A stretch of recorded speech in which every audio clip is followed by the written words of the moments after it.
the cell cycle is like a well-orchestrated dance, where each phase plays a crucial role in cell growth and division. It consists of interphase and the mitotic phase. During interphase, which is the longest stage, the cell prepares for division. It has three subphases: G1, where the cell grows and synthesizes proteins; S phase, where DNA is replicated, doubling the genetic material; and G2, where the cell continues to grow and prepares for mitosis. Then comes mitosis, the star of the show, where the cell divides its copied DNA into two daughter cells.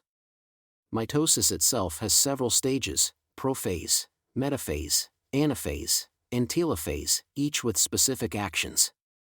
Prophase is when chromosomes condense and the nuclear envelope breaks down. In metaphase, chromosomes align in the center, ready for separation. Anaphase sees sister chromatids pulled apart, and finally, in telophase, two new nuclei form. After mitosis, cytokinesis occurs, splitting the cytoplasm and completing the division. This entire process is essential for growth, repair, and reproduction in living organisms. Understanding the cell cycle helps us grasp how life continues and evolves at the microscopic level.